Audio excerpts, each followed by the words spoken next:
South ఇండియాలోనే biggest sorry store మన Varahi silks మన విజయవాడ ఎంజీ రోడ్ లో డిసెంబర్ 4వ తారీఖున ఘన ప్రారంభం.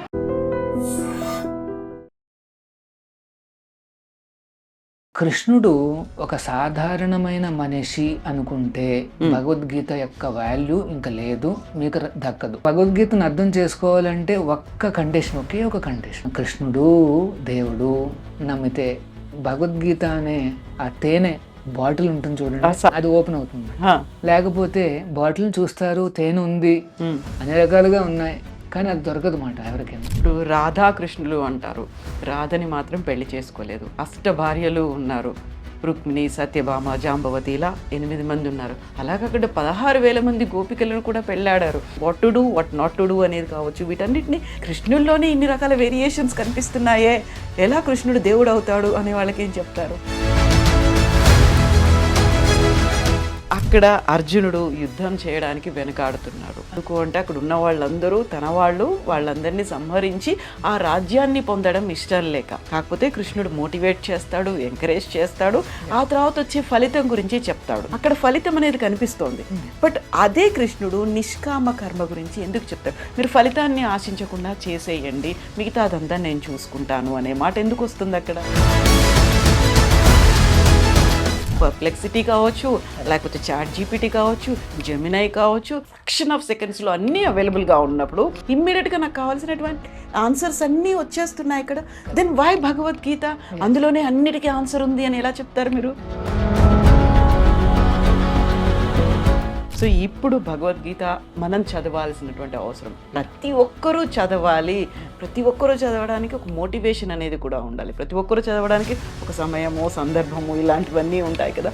వాళ్ళకి మీరు ఎప్పుడు ఎలా స్టార్ట్ చేయమని చెప్తారు మీరు?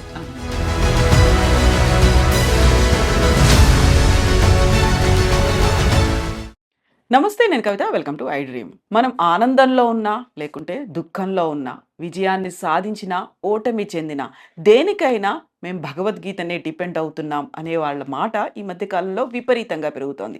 యాక్చువల్గా భగవద్గీత అంటే ఏంటి? ఒక గ్రంథమా, లేకుంటే ఆధ్యాత్మిక సారాన్ని చూపినటువంటి పుస్తకమా, యూజర్ మాన్యువలా? భగవద్గీతని ఎలా చూడాలి? మనతో పాటుగా ఉన్నారు శ్రీమాన్ సత్యగౌర చంద్రదాస ప్రభుజీ, హరే కృష్ణ మూమెంట్ ప్రెసిడెంట్. హరే కృష్ణ. హరే కృష్ణ. భగవద్గీత జయంతి శుభాకాంక్షలు మీకు. మీకు కూడా, మీకు, మీ ప్రేక్షకులకు, ఈ ఐ డ్రీమ్ ప్రేక్షకులకు అందరికీ కూడా గీతా జయంతి శుభాకాంక్షలు. సో గీత, భగవద్గీత, మనం దాన్ని భగవద్గీత గురించి మాట్లాడుకుంటూ ఉంటాం.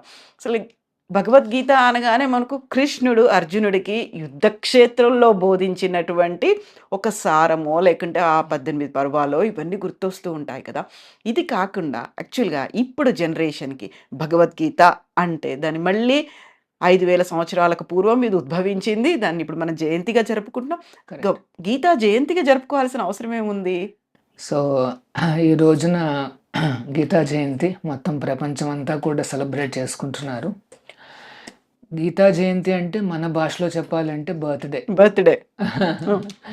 5,000 సంవత్సరాల క్రితము దేవాది దేవుడు శ్రీకృష్ణుడు తన భక్తుడు అర్జునుడికి చెప్పిన జీవిత రహస్యాలు ఈ భగవద్గీత.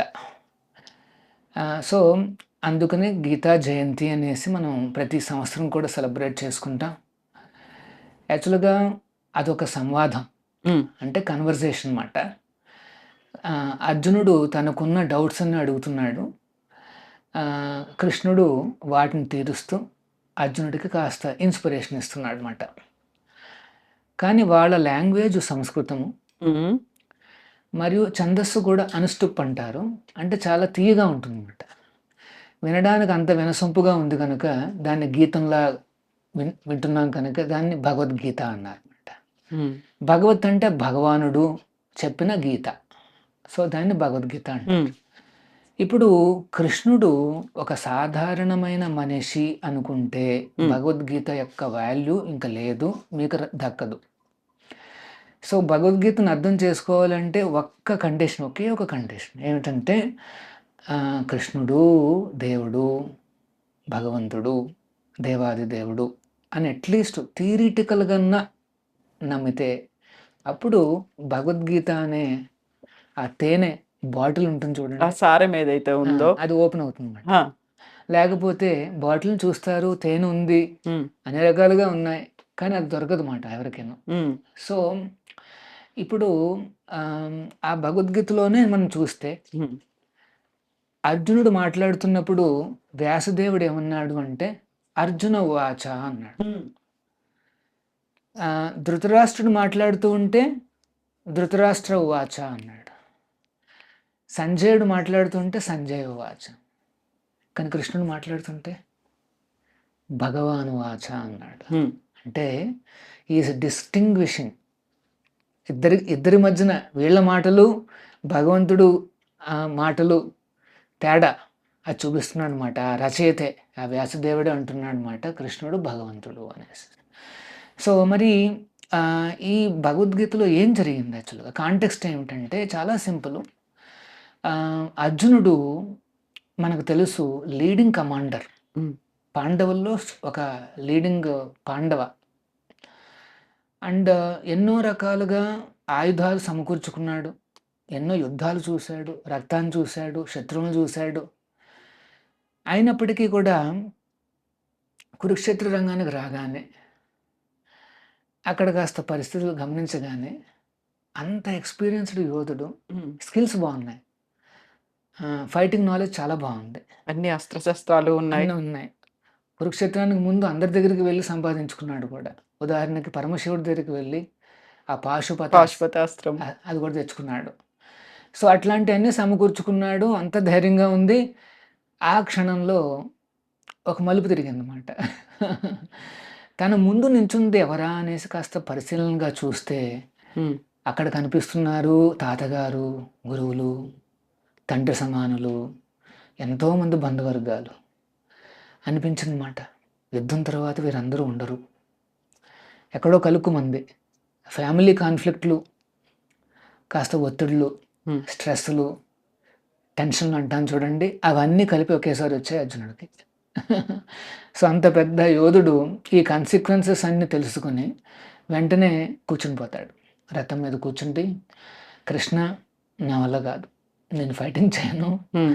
కావాలంటే అడవికి వెళ్ళిపోయి అడుక్కునన్నా తింటాను, కానీ రాజ్యపాలన నాకు వద్దు ఇంకా. నాకు రాజుపాలన వద్దు. ఒకవేళ వాళ్ళే ఎంజాయ్ చేస్తానంటే చేయను ఉమ్. అంటాడు. అంటే ఒక రకంగా ఒక అస్త్ర సన్యాసం. సన్యాసానికి వెళ్ళిపోతాడు అనమాట. సో మరి ఆ స్థితిలో ఉన్న అర్జునుడిని అక్కడ అంత సీన్ కట్ చేస్తే ఒక 1/2 అవర్ 40 మినిట్స్ ఉంటుంది కన్వర్జేషన్ ఇద్దరి మధ్యన. అదే భగవద్గీత అంటే 700 శ్లోకాలు అంతే. ఉమ్, అది వినగానే అర్జునుడు ధైర్యంగా నించుని తన పరాక్రమం అంతా చూపించి ఫైటింగ్ చేసి విజయాన్ని సాధిస్తాడు. ఏమిటి మరి కృష్ణుడు ఏం చెప్పాడు అది ఉమ్, అంటే ఏదో పర్స్పెక్టివ్ చేంజ్ చేశాడు. అప్పటి వరకు అర్జునుడు thinking, logical thinking, moral thinking, చాలా థింకింగ్లు ఉన్నాయి. అది అసలు భగవద్గీతలో చూస్తే ఎన్నో ప్రశ్నలు వచ్చాయి. ఆ యాంగిల్స్ అన్నిటినీ కూడా ఉపయోగించినా సరే అర్జునుడు బయటపడలేకపోయాడు. అంటే నేనేం చేయాలి అనేసి నెక్స్ట్ స్టెప్ ఏంటని అర్థం కాలే, కన్ఫ్యూజన్ అయిపోయాడు. ఉమ్, వెంటనే కృష్ణుడిని, కృష్ణ నేను గురువుగా నేను యాక్సెప్ట్ చేస్తున్నాను, ఇంకా నేను ఫ్రెండ్లీ టాక్స్ ఏం మాట్లాడను. ఎందుకంటే ఫ్రెండ్స్ అంటే నువ్వు మాట్లాడుతావు, నేను మాట్లాడతాను, ఉమ్, నీది కరెక్ట్ నాది కరెక్ట్ అట్లా ఉంటుందన్నమాట. కానీ గురువు అంటే ఏంటంటే ఆయన చెప్పిన వినాలి. సో నేను శిష్యస్తేహం సాధిమాం త్వాం ప్రపన్నం, నిన్ను గురువుగా నేను యాక్సెప్ట్ చేస్తున్నాను, నన్ను శిష్యుడిగా భావించు అని చెప్పి అప్పుడు అర్జునుడు వింటాడనమాట కృష్ణుడు ఏం చెప్తున్నాడు అనేసి. సో ఆ కృష్ణుడు చెప్పిన పర్స్పెక్టివ్ వినగానే దాన్ని immediately Arjuna stood up with confidence, ఈ ఫాట్ టు విక్టరీ, అంటే ఆ విజయాన్ని సాధించాడు అనమాట. సో మరి ఏమిటి ఇందులో ఏముంది, అందరూ చాలా అవును కదా. ఉత్సుకతతో ఉంటుంది, అంటే చాలా యాంగిల్స్లో మనం చూడొచ్చు. కానీ ఒక ఎగ్జాంపుల్ చెప్తాను. మొన్న నేను ఒక స్కూలు యాన్యువల్ ఫంక్షన్ కూడా వెళ్ళాను అనమాట. అంటే పిల్లలకి చెప్పాలి కదా మరి భగవద్గీతలో ఏముంది అనేసి. సో స్కూళ్ళల్లో చదివితే, మనం కాలేజీల్లో చదివితే, యూనివర్సిటీల్లో చదివితే మనకి చాలా స్కిల్స్ వస్తాయి, టెక్నాలజీస్ అర్థమవుతాయి. Exactly like Arjuna. ఉమ్, అర్జునుడు చాలా స్కిల్స్ వచ్చాయి, టూల్స్, యారోస్, అస్త్రాస్, అన్ని రకాల ప్రొసీజర్స్ అన్నీ బాగా అర్థమైనాయి. కానీ ఏదో లోపం ఏ- ఉంది. ఏదో మిస్ అవుతోంది. ఏదో మిస్ అవుతుంది. అన్నీ ఉన్నా గానీ డౌన్ అయిపోయాడు ఆయన. సో, నేనదే చెప్పాననమాట. మీకు స్కూళ్ళల్లోనూ, కాలేజీల్లోనూ, యూనివర్సిటీల్లోనూ అన్ని రకాల టెక్నాలజీస్ చెప్పొచ్చు. చిన్నప్పటి నుండే maybe you are expert in AI. Artificial ఇంటెలిజెన్స్‌లో కూడా మీరు బాగా నేర్చుకోవచ్చు. అన్నీ ఉంటాయి. అయినప్పటికీ ఏదో మిస్ అవుతోంది. ఏమిటా మిస్ అవుతోంది? ఆహ్, ఈ టెక్నాలజీస్ గానీ, ఈ టూల్స్ గానీ మనం గమనిస్తే అవి ఒక నైఫ్ లాంటిది. కత్తి. ఇప్పుడు సర్జన్ చేతిలో కత్తి ఉంది. ఒక టెర్రరిస్ట్ చేతిలో కత్తి అదే కత్తి ఉంది. మరి తేడా ఎక్కడొచ్చింది? సర్జన్ కూడా కోస్తున్నాడు. టెర్రరిస్ట్ కూడా కోస్తున్నాడు. కానీ సర్జను రక్షించడానికి చేస్తున్నాడు. వీడు చంపడానికి చేస్తున్నాడు. ఈ మధ్య కాలంలో మనం డాక్టర్లను చూసాం. ఎంతమంది డాక్టర్లు మనకి ప్రాణాన్ని పోస్తూ ఉంటే, ఆ! అక్కడ పట్టుకున్నటువంటి ఫరీదాబాద్‌లో పట్టుకున్నటువంటి డాక్టర్లు వైట్ కాలర్ టెర్రరిజం అనేది మనం చూసాం. అంటే అదే నైఫు, కానీ దాన్ని మంచి కోసం వాడొచ్చు, చెడ్డ కోసం వాడొచ్చు. ఆ వివేకాన్నిచ్చేదే భగవద్గీత. హ్మ్. మీకున్న టూల్సు, టెక్నాలజీసు ఇయన్నీ ఉన్నాయి. సరే అదొక నైఫ్ ఇచ్చారు నీ చేతికి. చిన్న చిన్న పిల్లలకు కూడా పెద్ద పెద్ద మొబైల్స్ ఇస్తున్నాం. సరే దాన్ని ఎట్లా వాడుకోవాలి? నా అభివృద్ధికి, సొసైటీ అభివృద్ధికి, లోక కళ్యాణార్థం నేనేం చేయాలి? ఇదే ఆర్గ్యుమెంట్ ఇచ్చాడు కృష్ణుడు. లోక కళ్యాణార్థం నువ్వు యుద్ధం చేయాలి నాయనా. ఆ! ఈ దుర్మార్గ పాలన నుండి మనం ఈ లోకాన్ని రక్షించాలి అంటే దుర్యోధనుడు, ధృతరాష్ట్రుల పాలన నుండి రక్షించాలి అంటే నువ్వు హ్మ్. నీ ధర్మం నువ్వు చెయ్యి. నువ్వు మిలిటరీ కమాండర్‌వి. సో, నువ్వు నించొని నువ్వు ఫైటింగ్ చేయి. సో, అంటే ఏంటంటే ఆహ్, అందరిలోనూ అది ఏది మంచి, ఏది చెడు, ఏది లోక కళ్యాణార్థం ఉపయోగపడుతుంది, ఏది కాదు. ఆ వివేకం నశించిపోయిందనమాట. భగవద్గీత ఇచ్చే సైన్స్ అదే మాట. If you want to become an all rounder సంపూర్ణమైన అంటే ఒక రౌండెడ్ పర్సనాలిటీ. హ్మ్. హ్మ్. అవును. అందరికీ మంచి, మేలు చేసే పర్సనాలిటీ అయితే దానికి ఒకే ఒక మార్గం భగవద్గీత చదవాల్సిందే. అందులో Krishna gives you some life secrets మాట. లైఫ్ చేంజింగ్ అంటే ఏ పర్స్పెక్టివ్‌లో చూడాలనేసి. ఇప్పుడు సర్జన్ పర్స్పెక్టివ్ ఏంటి? రక్షించాలి అని. వీడు టెర్రరిస్ట్ పర్స్పెక్టివ్ ఏంటి? చంపాలి అనేసి.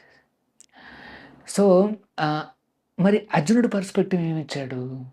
దాన్ని స్పిరిచ్యువల్ యాంగిల్ అంటారన్నమాట. హ్మ్. ఆధ్యాత్మిక ఒక యాంగిల్ మాట. ఫస్ట్ టైం కృష్ణుడు 5000 సంవత్సరాల క్రితం ఇంట్రొడ్యూస్ చేస్తాడు దాన్ని. హ్మ్. ఏమిటి ఈ ఆధ్యాత్మిక యాంగిలు? It is universal. Bhagavad Gita is universal.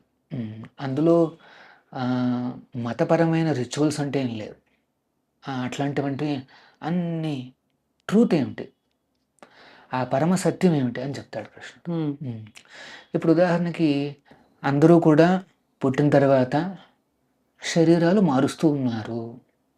పుట్టినవాడు కొద్దిగా పెరిగి పిల్లవాడవుతాడు. పిల్లవాడు యవ్వనంలోకి వస్తాడు. యవ్వనం నుండి మధ్యస్థ వయస్సు, తర్వాత వృద్ధాప్యం. చనిపోయిన తర్వాత మళ్ళీ నెక్స్ట్ జీవితం వస్తుంది. మళ్ళీ చిన్న పిల్లవాడిగా పుడతాడు. మళ్ళీ పెరుగుతుంటాడు. ఇది చెప్తాడు. అంటే రీఇన్కార్నేషన్ చెప్తాడు. నెక్స్ట్ లైఫ్ ఉందని చెప్తాడు. ముఖ్యమైన విషయం ఏంటంటే ఈ జీవితంలోనే రీఇన్కార్నేషన్ ఎట్లా జరుగుతుందని చెప్తున్నాడు. హ్మ్. అంటే ఒక్క శరీరం నుండి ఇంకొక శరీరంలో మనం మారుతున్నాం కదా! ఇప్పుడు ఇది మతంతోనూ, రిలిజియన్‌తోనూ, క్యాస్ట్‌తోనూ సంబంధం లేదు. ఇప్పుడు ఏదైనా వేరే మతంలోకి వెళ్ళాననుకోండి నేను. అంటే నేను పెరగకుండా ఆగిపోతానా? యవ్వన దశలోనే ఆగిపోతానా? చావు లేకుండా ఉంటుందా? అదేముండవు. సైన్స్ మాట ఇది సైన్స్ మాట. అంటే అప్లికబుల్ టు ఎవ్రీబడీ. అట్లాంటి సైన్సు ఇంకెక్కడ దొరకదు. అందుకనే భగవద్గీత మీద ఎంత ఫోకస్ ఉంది. మొత్తం ప్రపంచం అంతా చూస్తుంది. What are these universal principles అనమాట. అయితే కృష్ణుడేమో చిన్నప్పుడు అల్లరి పనులు చేశారు, దొంగతనాలు చేశారు, కొంటె పనులు చేశారు. కొంటె కృష్ణయ్య, అల్లరి కృష్ణయ్య ఇన్ని పనులు, ఇన్ని మాటలు అన్న తర్వాత అదే కృష్ణుడు కురుక్షేత్రానికి వచ్చేసరికి భగవంతుడైపోయారు. భగవాన్ ఉవాచ అంటాము. ఆయన చెప్పిందేమో సారం, గీతాసారంగా తీసుకున్నాం. ప్రపంచమంతా దాని వైపే చూస్తోంది. ఒక యూజర్ మాన్యువల్ లాగా చూస్తోంది. నాకు డిప్రెషన్‌లో ఉన్నానా నేను భగవద్గీత చదవాలి. ఆ ట్రాన్స్ఫర్మేషన్ ఎలా అయింది యాక్చువల్‌గా అదే కృష్ణుడు. Yes. అంత అల్లరి చేసినటువంటి కృష్ణుడు Yes. ఒక సర్టెన్ ఏజ్ వచ్చేసరికి మెచ్యూరిటీ వస్తుంది అంటామే. అలా ఏంటి? ఏం జరిగింది అసలు? కృష్ణుడిలో కూడా మార్పు ఎలా వచ్చింది అంతలా? కృష్ణుడు పుట్టడంతోనే భగవంతుడు.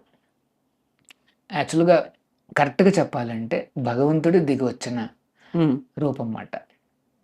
సో స్వయం భగవాన్ ఈజ్ కృష్ణ. కృష్ణస్తు భగవాన్ స్వయం అన్నారు.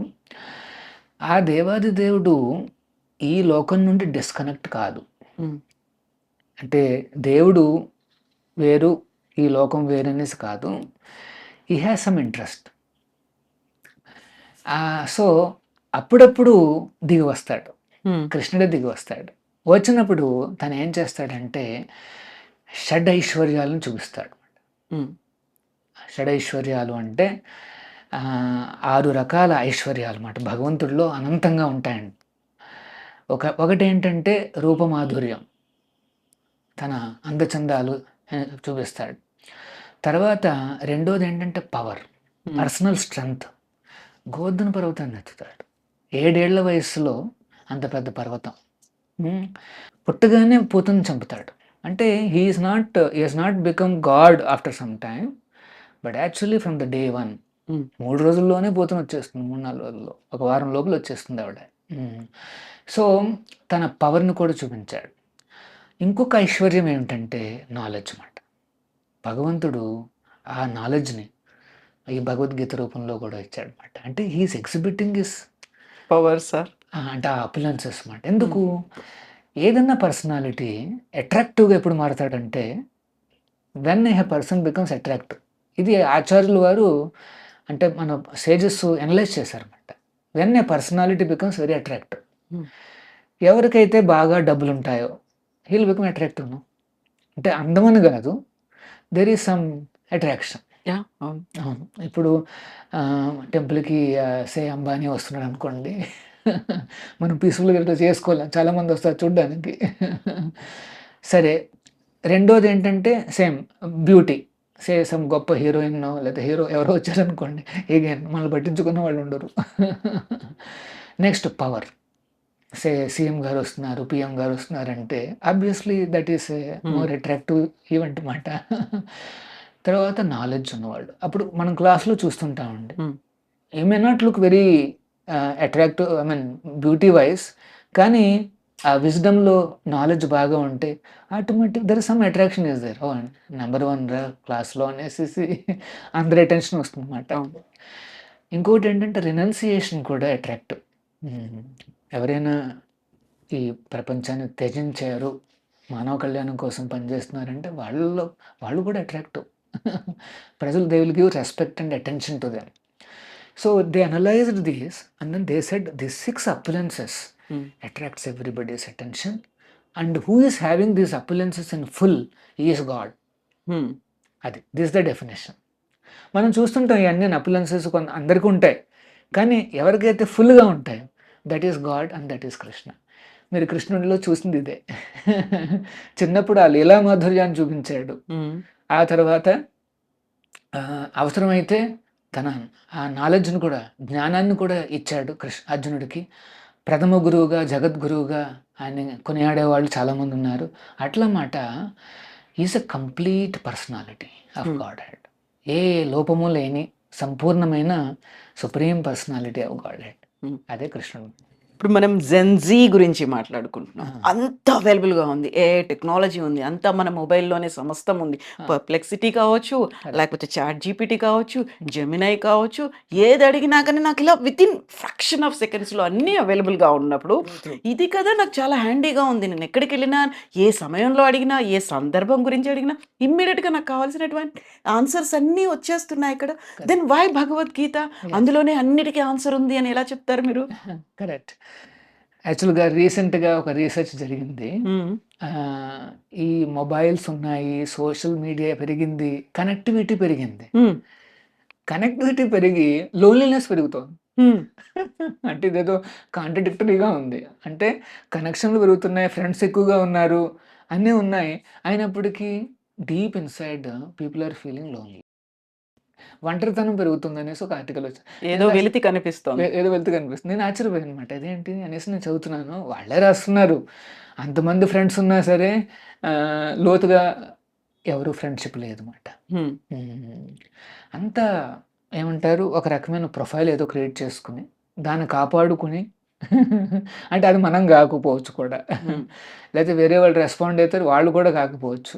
అట్లాంటి వాటి అంటే fake there is a falsity ఉందన్నమాట. హ్మ్. అంటే దెర్ ఇస్ డీపర్గా రిలేషన్స్ పెంచుకోవడానికి ఎవరితో పెంచుకోవాలో తెలియదు కూడా. ఇన్ఫ్యాక్ట్ ఎనీబడితో మనం కాస్త ఫ్రెండ్షిప్ పెంచుకోవాలనుకున్న భయం, ఎట్లాంటి వాళ్ళో తెలియదు అన్నమాట. అవును. ఎందుకంటే ప్రొఫైల్ చూసి మనం అదే నిజం అనుకుంటే కరెక్ట్ కాదన్నమాట. అందుకనే Bhagavad Gita is advising it is better to depend on your true friend. మరి ఎవరు ఆ ట్రూ ఫ్రెండ్ అంటే, హ్మ్. భగవద్గీత డిక్లేర్స్ భోక్తారాం యజ్ఞ తపసాం సర్వలోక మహేశ్వరం సుహృదం సర్వభూతానాం. అన్ని జీవులకు కూడా సుహృదం. సుహృత్ అంటే ఫ్రెండ్ అంటే అదేదో ఒక్క టైపే మనకు అర్థమయ్యేది. సంస్కృతంలో చాలా వెరైటీస్ ఉన్నాయి. మిత్రుడు, లేకపోతే సుహృదుడు. సుహృదుడు అంటే మనకు డీప్ హృదయానికి బాగా నచ్చిన వాళ్ళు. వెల్ విషర్ కూడా. చాలా గాఢంగా మన మన మంచి కోరుకునేవాళ్ళు. మంచి కోరుకునేవాడు. అంటే తండ్రి ఏ రకంగా కోరుకుంటాడో అదే రకంగా ఈజ్ సుప్రీం. అంటే కృష్ణుడు ప్రతి జీవితోనూ ఒక సంబంధం ఉందన్నమాట. మనందరికీ భగవంతుడితో సంబంధం ఉంది.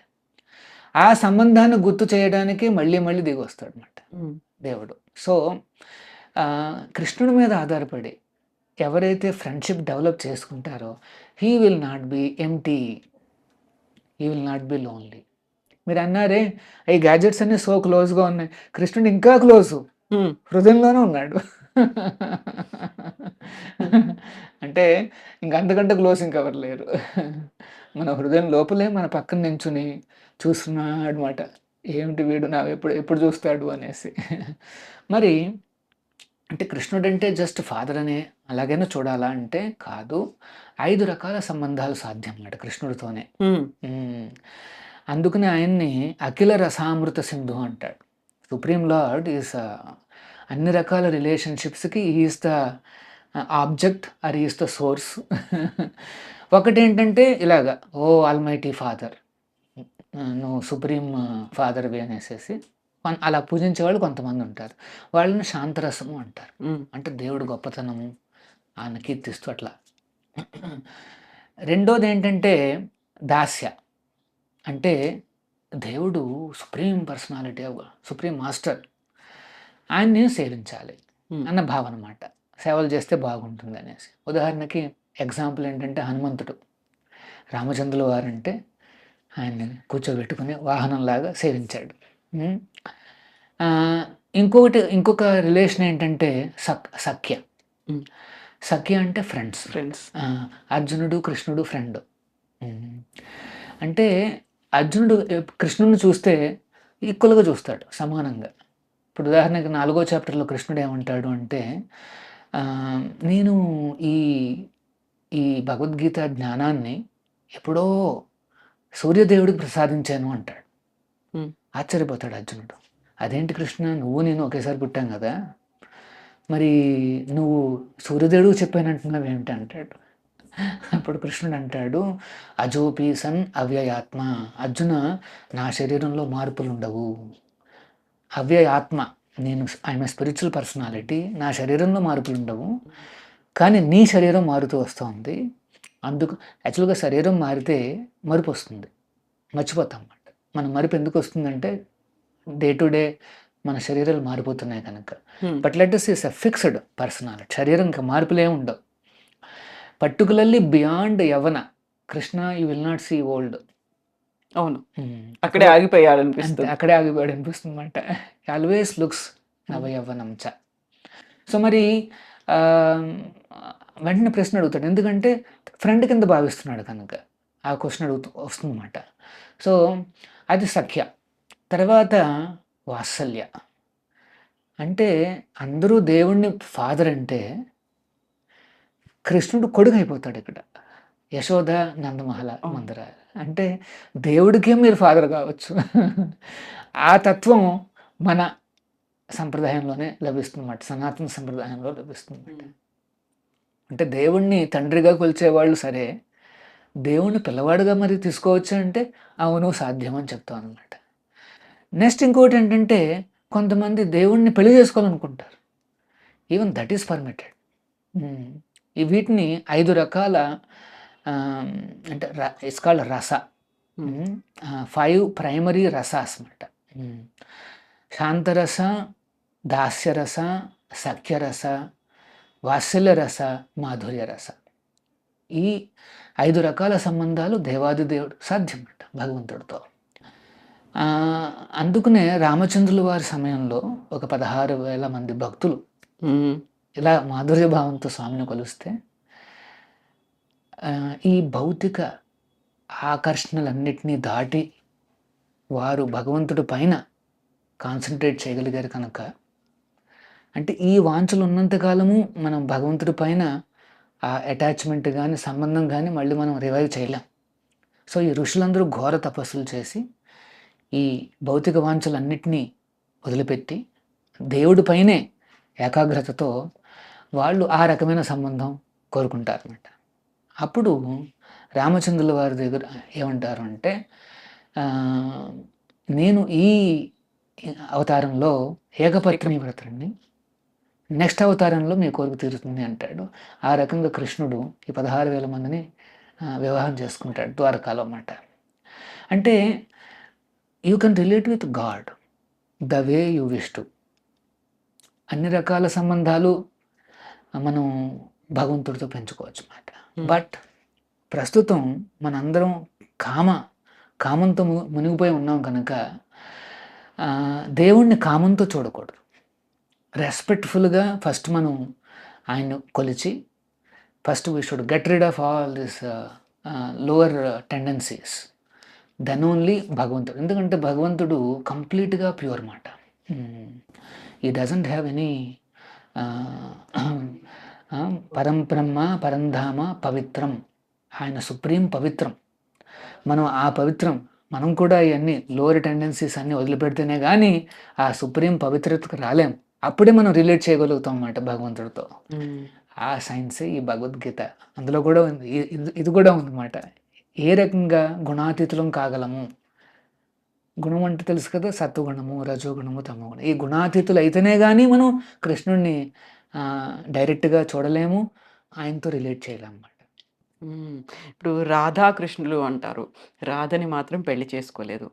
భార్యలు ఉన్నారు, రుక్మిణి, సత్యభామ, జాంబవతి, ఇలా 8 మంది ఉన్నారు. అలాగక్కడ 16,000 మంది గోపికలను కూడా పెళ్ళాడారు.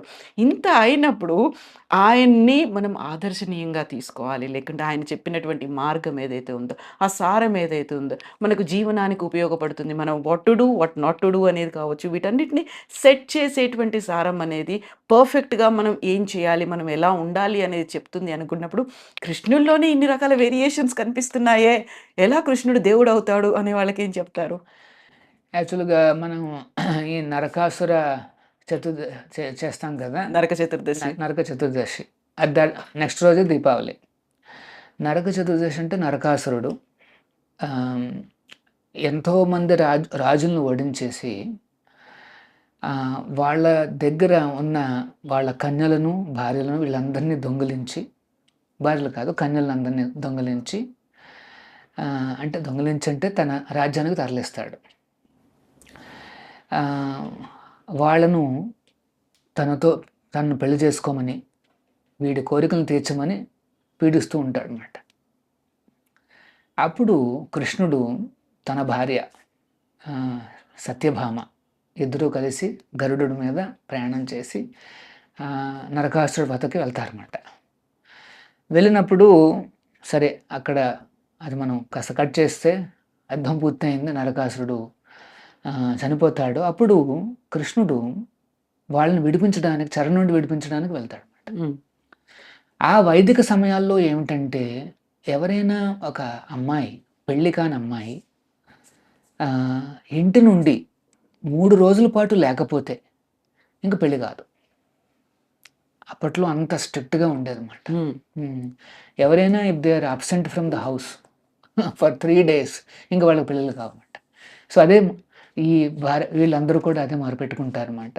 మేము వెనక్కి వెళ్ళినా సరే మా జీవితాల్లో ఇంకెటువంటి అంటే సో ఆ రకంగా వాళ్ళు ప్రార్థిస్తే అప్పుడు to satisfy their desire Krishna marriage all of them. Um. మరి మ్యారేజ్ చేసుకుని ఏ రకంగా భగవంతుడు మరి సంసారం చేశాడు అనేసి అంటే ఇక్కడ మనుషులా కాదు, ఎంతోమంది పెళ్ళాలు ఉన్నారు కదా, ఒకరోజు ఒక ఇంటికి, రెండో రోజు రెండో ఇంటికి, మూడు కాదు, 16,108 రూపాయలు ఎత్తుతాడు కృష్ణుడు. ఉమ్.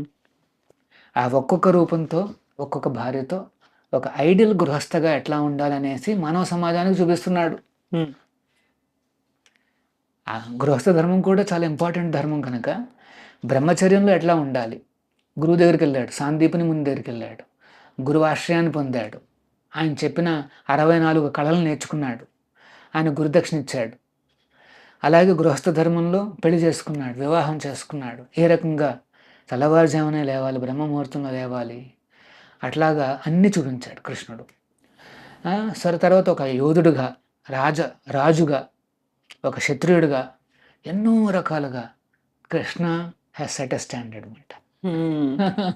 ఇప్పుడు అక్కడ అర్జునుడు యుద్ధం చేయడానికి వెనకాడుతున్నారు. ఎందుకు అంటే అక్కడ ఉన్న వాళ్ళందరూ తన వాళ్ళందరినీ సంహరించి ఆ రాజ్యాన్ని పొందడం ఇష్టం లేక. కాకపోతే కృష్ణుడు మోటివేట్ చేస్తాడు, ఎంకరేజ్ చేస్తాడు, ఆ తర్వాత వచ్చే ఫలితం గురించి చెప్తాడు. ఏమవుతుంది, వీళ్ళని ఎందుకు సంహరించాలి, వచ్చేదేంటి అని అక్కడ ఫలితం అనేది కనిపిస్తోంది. బట్ అదే కృష్ణుడు నిష్కామ కర్మ గురించి ఎందుకు చెప్తాడు? మీరు ఫలితాన్ని ఆశించకుండా చేసేయండి, మిగతా అదంతా నేను చూసుకుంటాను అనే మాట ఎందుకు వస్తుంది అక్కడ? అంటే కృష్ణుడు కర్మణ్యేవాధికారస్తే మా ఫలేషు కదాచన అని మన ఫేమస్ శ్లోకం ఉంది. దాని అర్థం ఏమిటంటే మనం ఫలితం మీద అన్నెసెసరీగా కాన్సన్ట్రేట్ చేస్తే టెన్షన్లు, యాంగ్జైటీస్ వస్తాయి. అంటే ఫ్యూచర్, ఇప్పుడు ఉదాహరణకు ఒక స్టూడెంట్ ఉన్నాడు, ఎగ్జామినేషన్స్కి ప్రిపేర్ అవుతున్నాడు, అది కాంపిటేటివ్ ఎగ్జామ్, ర్యాంక్ మంచిది వస్తేనే ఫ్యూచర్ బాగుంటుంది, సరేనా? సో ఆ ర్యాంక్ వస్తుందా రాదా, కాస్త తేడాగా వస్తుందేమో అంటే ఫలితం గురించే ఆలోచిస్తున్నాడు అన్నమాట. టెన్షన్, యాంగ్జైటీ అన్నీ వచ్చేస్తాయి. ఎందుకంటే ఆ ఫలితం అనేది నీ చేతిలో లేదంటున్నాడు కృష్ణుడు. మానవుడి చేతిలో లేదు ఫలితం, అది ప్రావిడెన్స్, భగవంతుడి చేతిలోనే ఉంది అది. మరి నా చేతిలో ఏముంది? Process, work, endeavour. నీకు ఇంత రావాలనుకుంటున్నావా, గట్టిగా పని చేయి, కృషి చేయి. సో నీ కృషి మీద నువ్వు ఫోకస్ చేయమంటున్నాడు కృష్ణుడు. అది మాట. నిష్కామం అంటే ఏంటంటే, సో అలా కృషి మీద నువ్వు ఫోకస్ చేశారు అంటే ఆ స్టూడెంట్ బాగా చక్కగా నోట్స్ ప్రిపేర్ చేసుకున్నాడు, ఎగ్జామినేషను, ఆ కాంపిటేటివ్ ఎగ్జామినేషన్ ముందు ఒక 1/2 అవర్, కొన్ని గంటల ముందు వరకు కాస్త అదంతా చేసుకున్నాడు, తర్వాత దేవుడికి ప్రార్థించుకున్నాడు, బ్రేక్ఫాస్ట్లన్నీ తీసుకుని 1 గంట ముందే హాలుకు చేరిపోతాడు, లాస్ట్ మినిట్ టెన్షన్స్ అన్నీ ఉండకూడదు అనేసి. అంటే మానవుడు చేయగలిసిందంతా ఇంటెలిజెంట్గా చేయాలి మనం. అదంతా చేరుకుని ఇంకా ఫ్రెండ్స్తోనూ కాస్త యాంగ్జైటీ టాక్స్ ఏమి ఉండవు, ఏదో గుర్తు తెచ్చుకుని అలాగా దేవుని తలుచుకుంటూ పీస్ఫుల్గా ఉంటాడు అన్నమాట. ఆ ఎగ్జామ్ రాగానే ఫస్ట్ క్వశ్చనే అర్థం కాలేదనుకోండి, అప్పుడప్పుడు కొంతమంది మోచ కూడా పోతారు, పాపం అన్నో వాళ్ళకి చాలా భయం వచ్చేస్తుంది అన్నమాట. కానీ వీడికి తెలుసు నా కృషి నేను చేయాలి. ఓకే, ఫస్ట్ కాకపోతే రెండోదన్నా నేను పూర్తి చేస్తాను, 2 కూడా లేదు, ఫస్ట్ పేజ్లో ఏది నాకు అర్థం కాల, నో ప్రాబ్లం, నెక్స్ట్ పేజ్లోనే నేను చేస్తాను. See, always focusing on process, ఆ కృషి, ఆ ఎండేవర్ అన్నమాట. అదే చెప్తున్నాడు కృష్ణుడు. కానీ ఎవరైతే ఫలితం మీదే అన్నెసెసరీగా ఫోకస్, అంటే భవిష్యత్తు ఇలా అయిపోతుంది అలా అయిపోతుంది అని ఊహించుకుంటారే, వాడికి ఇంకా ఎంత నవల కాదని చెప్పేసి ఇంకా వాడు సృహ కూడా కోల్పోతాడు, ఇంకా అసలు 0 మార్క్స్. వీడు అట్లీస్ట్ ఎంతో కొంత రాస్తాడు. యాక్చువల్గా నేను ఒకటి గమనించాను, ఎందుకంటే నేను కూడా రాశాను కదా. ఫస్ట్ క్వశ్చన్ అర్థం కాలేదనుకోండి, నేనేమనుకున్నానంటే సరే ఏదో ఒకటి వస్తుంది కదా, నెక్స్ట్ ఉంది చాలా ఉన్నాయి కదా, ఒక బండిలు ఇచ్చారు నా చేతికి, ఏదో ఒకటి రాయొచ్చు కదా అనేసి నేను రాసుకుంటూ పోయా. మళ్ళీ నేను ఫస్ట్ క్వశ్చన్కి వస్తే అది కాస్త అర్థమైంది. హ్మ్. అంటే ఇయన్నీ ఆన్సర్ చేస్తూ చేస్తూ ఉంటే ఏదో తగిలింది అక్కడెక్కడెక్కడెక్కడ ఏదో గుర్తుకొచ్చినాయి నాకు. అది మళ్ళీ వెనక్కి రాగానే ఇది కూడా అర్థమైంది. సో, నేను వెంటనే అది కూడా రాశాను. సో, పిల్లలెప్పుడూ కూడా నెక్స్ట్ ఏం చేయగలను అది చేస్తూ పోతూ ఉండాలి. అన్నెసెసరీగా నెగెటివ్ విజువలైజేషన్స్ చేయకూడదు. అది మాట కృష్ణుడు చెప్తున్నాడు అక్కడ మనకున్న ధర్మం చేయాలి. నెక్స్ట్ ఏమన్నా ఫలితాన్నొస్తే మనకేమన్నా ఫలితం చిక్కితే ఉదాహరణకి ఎంప్లాయీ ఉన్నాడు. వాడికి ఫలితం ఏమిటి? ఒక సాలరీ వస్తుంది. లేదా కొంతమందికి నేమ్ అండ్ ఫేమ్ వస్తుంది. కొంతమందికి పవర్ వస్తుంది. అన్నీ వస్తాయన్నమాట. సో, వీళ్ళకేంటంటే ఈ నిష్కామ కర్మయోగ అంటే అర్థం ఏమిటంటే ఆహ్, మన సెల్ఫిష్‌నెస్‌ని ఏ రకంగా తగ్గించాలి స్టెప్ బై స్టెప్ అని కృష్ణుడు 3వ చాప్టర్‌లో చెప్తాడన్నమాట కర్మయోగ. హ్మ్. Everybody is very selfish, greedy అంటే అన్‌కంట్రోలబుల్ సెల్ఫిష్‌నెస్ అన్నమాట. అంటే అందరికీ ఎంతో కొంత ఉంటుంది. కానీ అన్‌కంట్రోలబుల్. హ్మ్. ఇప్పుడు చూడండి ధృతరాష్ట్రుడు, దుర్యోధనుడు ఎంత తక్కువ. పెద్ద సామ్రాజ్యం ఉంది. పాండవులు ఏమంటున్నారు? 5 విలేజ్‌లు ఇవ్వండి అయ్యా అని అడుగుతున్నాడు. అది కూడా నేను ఇవ్వను బో అన్నాడు. అందుకని ఇంత పెద్ద యుద్ధం వచ్చేసింది. సో, అన్‌కంట్రోల్డ్ గ్రీడ్ మాట దుర్యోధనుడిది. చాలా అది అందరిని విషమ పరిస్థితుల్లో పెట్టేసింది. 3వ చాప్టర్‌లో కృష్ణుడు ఏం చెప్తున్నాడంటే అట్లాంటి గ్రీడ్ అనేది మంచిది కాదు. నువ్వు కొద్ది కొద్దిగా సో, ఏదన్నా నీకు సాలరీ వచ్చిందనుకోండి. అందులో కొంత డబ్బు పరాయి వాళ్ళ ముఖ్యంగా భగవంతుడి తృప్తి కోసం ఏమైనా ఖర్చు పెట్టు అంటాడు. సో, కొద్దిగా ఇవ్వడంతో ఏమవుతుందంటే ఆ సెల్ఫిష్‌నెస్ తగ్గింది. అంతా నాకే రూ. 100 నాకే అనుకుంటే అదో రకము. అందులో ఒక రూ. 10 ఎవరికైనా ఇద్దాము. లేదా ఒక రూ. 5 లేదా ఒక రూ. 2 ఎవరికైనా ఇద్దాము. ముఖ్యంగా దేవుడికి ఇవ్వాలని చెప్పబడింది శాస్త్రం. హ్మ్. అదెందుకని నేను చెప్తాను. సో, ఆ రకంగా చేస్తే దాన్నేమంటారు అంటే ఫస్ట్ దాన్ని సకామ కర్మయోగ. అంటే వాడికి కామాలున్నాయి. No problem. కానీ కొద్దిగా ఇస్తూ ఉండు అంటాడు. అది క్రమక్రమంగా మారి నిష్కామం అంటే ఏంటంటే నాకేదైతే రియల్లీ రిక్వైర్డ్ అది మాత్రమే పెట్టుకొని మిగతాదంతా ఇచ్చేస్తాను నేను. లోక కళ్యాణార్థం ఆహ్, ఆహ్, దైవ కార్యాలకు, సేవలకు తద్వారా ప్రజలకు మంచి చేయడానికి నేను ఇస్తాననేసేసి ముందుకొస్తారనమాట జనాలు. సో, దానికోసం ఆ నిష్కామ కర్మయోగం అనేది ఈ 3వ చాప్టర్‌లో చెప్పాడు కృష్ణుడనమాట. To come out of the extreme selfishness. Self centred అయితే వాళ్ళు చాలా దుర్మార్గంగా ప్రవర్తిస్తారనమాట. తన కోసం, తన సుఖం కోసం ఇంకేమీ పట్టించుకోరు. ఈ కాలంలో చూస్తున్నాం ఈవెన్ ఓన్ కుటుంబాల్లో ఇయన్నీ చూస్తున్నాం దుర్మార్గాలు. సో, ఎవరైతే ఈ కర్మయోగాన్ని ప్రాక్టీస్ చేస్తారో అట్‌లీస్ట్ ఎంతో కొంత పోతుందన్నమాట అది. సో, అందుకనే చాలామంది భక్తులు ఇక్కడ అన్నదానాలకని, లేకపోతే వీటికని వాటికని ఇప్పుడు అన్నదానానికి ఇచ్చారనుకోండి దేవస్థానానికి. ఇప్పుడు ప్రతిరోజు మేము ఇక్కడ భోజనాలు పెడతాం.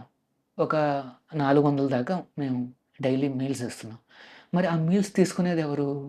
ఇక్కడ దగ్గరలో ఉండే పేదవాళ్ళు, ఇక్కడికి వచ్చే విజిటర్సు వీళ్ళందరూ చాలామంది పిల్లలొస్తారు. ఒక 50 మందో, 60 మంది పిల్లలొస్తారు. ఆ 300, 400లో. వీళ్ళందరూ వచ్చి భోజనాలు చేసుకుంటారు. వాళ్ళకేంటంటే దేవుడి కార్యము పూర్తయింది. వాళ్ళకి కూడా కాస్త సంతృప్తి వచ్చిందనమాట. అందుకనే అలా దైవ ఏమంటారు ఆ ప్రాసెస్‌లో చారిటీ ఇమ్మని చెప్పబడడం జరిగిందనమాట. హ్మ్. అంటే త్రూ గాడ్లీ ప్రాసెస్ సమాజానికి సేవలు బాగా అందుతాయనేసి త్రూ గాడ్లీ ప్రాసెస్ మనం చారిటీస్ ఇవ్వాలనేసి భగవద్గీతలో చెప్పబడిందనమాట. సో, ఆ రకంగా కృష్ణుడు ఈ నిష్కామ కర్మయోగాన్ని ఇంట్రడ్యూస్ చేశారు. చాలామంది they are focusing on this. ఎందుకంటే వాళ్ళకి అర్థమైందనమాట. ప్రాసెస్ మీద, ఆ ప్రాసెస్ ఎక్సలెన్స్ మీద, నేను చేయాల్సిన ఎండెవర్ మీద మనసు పెట్టడం బెటరు. దాని మీద ఎంత మనం కాలిక్యులేట్ చేసుకున్నా యాంగ్జైటీ తప్పితే మనం చేసేది ఏం లేదు. అంటే యాక్షన్ ఈజ్ ఇంపార్టెంట్. మైండ్ కాదు. ఇక్కడ తిరుగుతుంది కాదు. సో, నెగెటివ్ పిక్చర్‌లన్నీ పక్కన పెట్టేసేసి హ్యాపీగా నీ పని నువ్వు చేసుకోయ్యా అని చెప్తున్నాడు కృష్ణుడు. భగవద్గీతని ఎలా చదవాలంటారు? 700 శ్లోకాలున్నాయి. అందులో ఉందంతా సంస్కృతం. టీకా తాత్పర్యాలతో సహా తెలుగులో కావచ్చు, విభిన్నమైనటువంటి భాషల్లో అవైలబుల్‌గా ఉన్నప్పటికి కూడా ఒక్కొక్కరు ఒక్కొక్క పర్సెప్షన్‌తో చూస్తుంటే ఒక్కో రకమైనటువంటి అర్థం దాంట్లో ఉంటుంది. డిప్రెషన్‌తో ఉన్న వాళ్ళకొకటి, మేనేజ్‌మెంట్ కోసం చదువుతున్న వాళ్ళకొకటి, లీడర్‌షిప్ క్వాలిటీస్ చూస్తున్న వాళ్ళకొకటి, ఒక్కొక్కరు ఒక్కొక్క రంగా కనుక చూస్తూ ఉన్నప్పుడు ఆన్ ద హోల్ మొత్తం గీతా సారాన్ని నేను ఒక కామన్ పబ్లిక్‌గా నేనెలా అర్థం చేసుకోవాలి? ఎలా చదవాలసలు? యాక్చువల్గా మంచి ప్రశ్న. ఇప్పుడు భగవద్గీతను చెప్పింది ఎవరు? శ్రీకృష్ణుడు. ఉమ్, ఇంకొక వ్యక్తి ఎవరు అంటే అర్జునుడు. సో కృష్ణుడు చెప్తున్నప్పుడు ఒక ఇంటెన్షన్తో, ఒక ఉద్దేశంతో, ఒక బ్యాక్గ్రౌండ్తో ఆయన చెప్పాడు, దేవాది దేవుడు. అర్జునుడు కూడా అర్థం చేసుకున్నాడు. ఎలా అర్థం చేసుకున్నాడో అర్జునుడు చెప్పేస్తాడు భగవద్గీతలో. ఉమ్, తను చెప్పేస్తాడు మాట. నష్టమోహం స్మృతి లబ్ధ, నాలో ఉండే ఈ ఇల్యూషన్ అంతా పోయింది, అంధకారం అంతా పోయింది. నాకు స్మృతి అంటే మళ్ళీ నాకు జ్ఞాపకం వచ్చింది అంతాను. నా వాల్యూస్, నేను చేయాల్సిన ఫైటింగ్లు, ధర్మాలు అన్నీ గుర్తుకొచ్చాయి. అప్పుడు మర్చిపోయాడు యాక్చువల్గా, అన్నీ వదిలిపెట్టి కూర్చుని పోయాడు. సో కృష్ణుడు చెప్పింది కనుక ఆ కృష్ణ భక్తులే ఏమైనా వివరిస్తే, ఎవరైతే కృష్ణుని నమ్మి ఉమ్, ఆయన చెప్పిన విధానం అర్థం చేసుకోగలిగితే దట్ ఈస్ ద బెస్ట్ కదా. ఇప్పుడు మీరు ఏదో స్టేట్మెంట్ ఇచ్చారు, అది చాలామంది అపార్థాలు చేసుకుంటారు. ఒక్కొక్కరిది ఒక్కో రకమైన పర్సెప్షన్ ఉంటుంది, ఎలా రిసీవ్ చేసుకున్నారనేది. కానీ నిజంగా ఏమిటని అడిగితే మీ దగ్గరికి వచ్చి అడగాలి. అవును. అంతేనా కదా. మరి ఇప్పుడు కృష్ణుడి దగ్గరికి వెళ్ళి అడిగేది అట్లాగా. అందుకని భగవంతుడు ఏం చేశాడు అంటే 4 పరంపరలు అనేవి ఆయన సృష్టించాడు అనమాట. Educational system. ఈ జ్ఞానాన్ని మానవ సొసైటీకి చేరడానికి ఈ has created an educational system. ఏంటి ఆ సిస్టమ్? దాన్ని పరంపర అంటారు అనమాట. ఇప్పుడు మా గురువు గారు 32వ ఆచార్యులు. ఏ పరంపర అయినా బ్రహ్మ, మధ్వ, గౌడీయ సంప్రదాయం అంటారు అనమాట. అంటే ఒరిజినల్గా బ్రహ్మదేవుడికి ఇచ్చాడు జ్ఞానం కృష్ణుడు. మనం భాగవతంలో చూస్తాం దాన్ని. బ్రహ్మదేవుడి నుండి ఆయన కొడుకు మానసపుత్రుడు నారదముని వారికి వచ్చింది. నారదముని నుండి వ్యాసదేవుడికి వచ్చింది. వ్యాసదేవుడి నుండి మధ్వాచార్యులకు వచ్చింది. ఆ మధ్వాచార్యుల నుండి మధ్వ పరంపర కొనసాగుతుంది ఇంకా ఇప్పటికీ. ఉడిపి వైపు చూస్తుంటాం. అందులో ఒక గురువులు ఈశ్వరపురి అనేసి ఒక ఆచార్యులకి దీక్ష ఇచ్చారు. ఆ ఈశ్వరపురులు చైతన్య మహాప్రభుల వారికి దీక్ష ఇచ్చారు. ఆ చైతన్య మహాప్రభుల వారి యొక్క సంప్రదాయం మాది గౌడీయ సంప్రదాయం అన్నమాట. అంటే బ్రహ్మ, మధ్వ, గౌడీయ సంప్రదాయం. మధ్వాచార్యులు ఇంకా మిగతా చాలా బ్రాంచెస్ ఉన్నాయి, కానీ ఈ బ్రాంచు ఇప్పుడు చాలా భారీగా మొత్తం ప్రపంచం అంతా వ్యాప్తమైందన్నమాట. సో అలాగే అమ్మవారి ద్వారా లక్ష్మి, ఆమె కూడా ఆది గురువుగా ఆమె కూడా ఒక పరంపర వచ్చింది. దాన్ని శ్రీ సంప్రదాయం అంటారు, శ్రీ వైష్ణవ సంప్రదాయం అంటారు అన్నమాట. ఇంకొకటి ఏంటంటే కుమార సంప్రదాయం. 4 కుమారులు ఉంటారు. సన్నత్ కుమారు నుండి వచ్చిన సంప్రదాయం అన్నమాట. అది మథుర, నార్త్ ఇండియా వైపు చాలా స్ట్రాంగ్గా ఉంది. ఇంకొకటి ఏంటంటే వల్లభ సంప్రదాయం అంటాం కదండి, అదంతా కూడా రుద్ర సంప్రదాయం అంటారు. అంటే రుద్రుడు ఆచార్యుడిగా ఫస్ట్ ఆయన ఈ భగవద్గీత జ్ఞానాన్ని ప్రసాదిస్తాడనమాట. ఆ సంప్రదాయంలో వచ్చే వాళ్ళు కూడా ఒక సంప్రదాయం అన్నమాట. విష్ణుస్వామి సంప్రదాయం అంటారు అన్నమాట. సో ఏంటంటే ఈ సంప్రదాయం అంటే అర్థం ఏంటంటే ఇప్పుడున్న గురువుకి ఇంకొక గురువు ఉండాలి, ఆ గురువు ఇంకొక గురువు నుండి నేర్చుకుని ఉండాలి, ఆ గురువు ఇంకొక గురువు నుండి నేర్చుకుని ఉండాలి. ఆ రకంగా సాక్షాత్తు దేవుడి నుండే వచ్చి ఉంటే that is the perfect system. ఆ సిస్టంలో వస్తుంది కనుకనే ఈ హరే కృష్ణ, ఈ ఉద్యమమైన, ఈ భగవద్గీత యథాతథమైన ఎంతో అద్భుతం అన్నమాట. ఎందుకంటే ప్రభుపాదుల వారు రాసిన ఈ భగవద్గీత యథాతథం అని రాశారు ఆయన. ఎందుకంటే ఇది గుర్తుపెట్టుకునే 600 ఎడిషన్స్ ఉన్నాయి ప్రభుపాదుల వారు ఉన్న టైంలో. ఇప్పుడైతే థౌజండ్స్ దాటిపోయి ఉంటుంది. మీరు అన్నట్టు ఒక్కొక్కరు ఒక్కొక్క పర్స్పెక్టివ్లో రాస్తున్నారు అన్నమాట. ముంబైలో ఒక డాక్టర్ ఉన్నాడు, రయాన్ సంబడి పేరు. ఆయన ఏం రాస్తాడంటే కృష్ణుడు డాక్టరు, అర్జునుడు పేషెంట్ అని చెప్పి మొత్తం భగవద్గీత అంతా ఆ రకంగా మెడికల్ టర్మినాలజీలో వెళ్ళిపోయింది. సో అంటే దాని యాక్చువల్ ఎసెన్స్ పోతుంది అన్నమాట. ఇప్పుడు చెట్టుకి ఎన్నో ఫలాలు ఉన్నాయి, కానీ రూట్ని మర్చిపోకూడదు. భగవద్గీతకు రూట్ ఏమిటంటే కృష్ణుడు. చూడండి, కృష్ణుడు లేని భగవద్గీతకు అర్థం లేదు. అంటే రాముడు లేని రామరాజ్యానికి అర్థం లేదు అన్నమాట. సో రాముడు రావాలి, అప్పుడే రామరాజ్యం వస్తుంది. అలాగే కృష్ణుడు ఉంటేనే కానీ భగవద్గీత ఉంటుంది అన్నమాట. సో అందుకనే ప్రభుపాదుల వారు రాసిన ఈ భగవద్గీత, దాని ఆధారిత పుస్తకాలన్నీ చూస్తే 60 కోట్ల కాపీలండి. ఇప్పటికి మొత్తం ప్రపంచంలో అంతా తీసుకున్నారు అన్నమాట, చదువుతున్నారు అంతమంది. అన్ని కుటుంబాల్లోనూ లేకపోతే అన్ని చేతుల్లోనూ ఉన్నాయన్నమాట. 60 కోట్లు. ఇంకా ఎటువంటి ఏమంటారు, ఈ స్పిరిచువల్ లిటరేచర్స్లో there is no other literature like this. రిలీజియస్గా కొన్ని పోతూ ఉంటాయి, but in terms of the spirituality, universal principles, ఈ భగవద్గీత ఇది అద్భుతం అన్నమాట. ఒక 60 కోట్ల కాపీస్ అన్నమాట. ఇప్పుడు యాక్చువల్గా ఇది గీతా జయంతి సందర్భంగా ఈ 2 నెలల్లో కూడా మీరు చాలామంది ఇస్కాన్, హరే కృష్ణ డివోటీస్ అన్ని చోట్లకి వెళ్ళి ఈ భగవద్గీతను ఇవ్వడం చూస్తుంటారు. విలేజెస్ కూడా వెళ్తుంటారు, కాలేజెస్కి వెళ్తుంటారు, అన్ని రకాల ఇన్స్టిట్యూషన్కి వెళ్తుంటారు, డోర్ టు డోర్ వెళ్తారు. సో మీ దగ్గరికి వచ్చినప్పుడు కొద్దిగా పేషెంట్గా మీరు వాళ్ళని రిసీవ్ చేసుకోండి. కొంతమంది యంగ్స్టర్స్ ఉంటారు, వాళ్ళకి అర్థం కాకపోవచ్చు పెద్దగా. అప్పుడప్పుడు వాళ్ళ ప్రవర్తనలో కూడా కొద్దిగా మర్యాద కాస్త అటు ఇటుగా అనిపించినా సరే మీ చేతికి వస్తుంది భగవద్గీత కనుక మీరు కాస్త ఉదారంగా వాళ్ళని ఎంకరేజ్ చేయండి. ఆ రకంగా మీకు మేలు జరుగుతుంది. మీ ఇంటికి కృష్ణుడు ఆ పుస్తక రూపంలో వస్తున్నాడు, భగవద్గీత రూపంలో, మరియు ఆ భక్తుడు కూడా ఆనందంగా ఉంటుందన్నమాట. మొత్తంగా 700 శ్లోకాలు. అందులో మీకు బాగా నచ్చిన శ్లోకం కావచ్చు, లేకపోతే ఇటువైపు తీసుకొచ్చినటువంటిది ఏముంది అందులో భగవద్గీతలో? ఏది ఆకర్షించింది మిమ్మల్ని? నేను ఇదే శ్లోకాన్ని ఎక్స్పెరిమెంట్ చేశానండి. ఇది కర్మణ్యేవాధికారస్తే మా ఫలేషు కదాచన. యాక్చువల్గా నేను ఐఐటి చెన్నైలో చేశాను అది.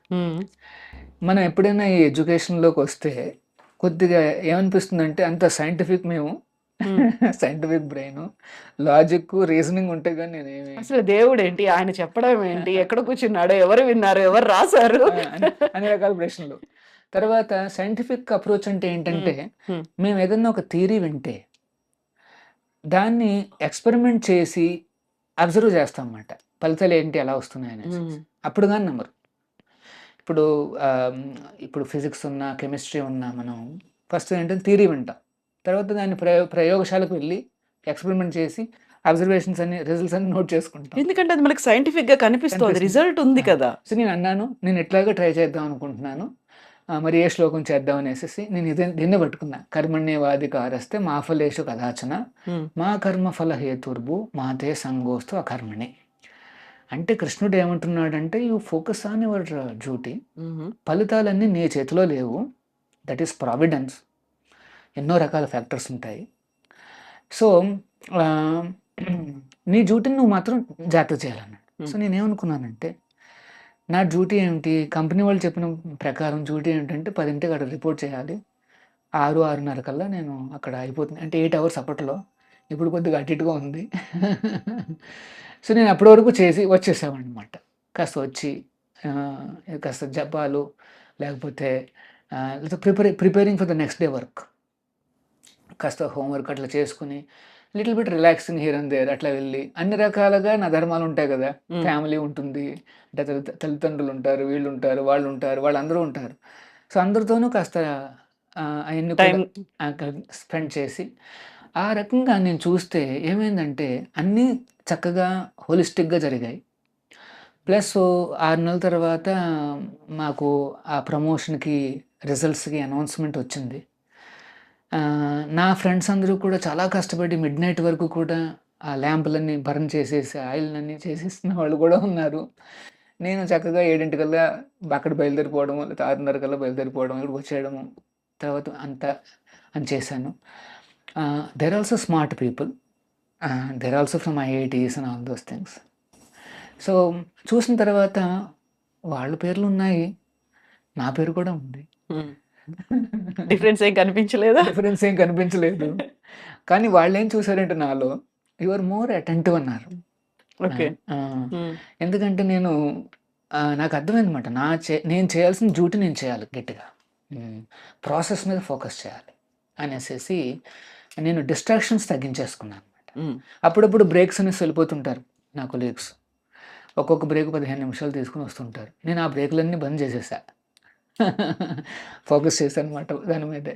సో నాకేంటంటే పని అయిపోయేది అనమాట. యాక్చువల్గా స్పీకింగ్ మేబీ సేమ్ అవర్స్ వాళ్ళు స్పెండ్ చేసి ఉంటారు, నేను స్పెండ్ చేసి ఉంటాను, but I looked more focused అనమాట.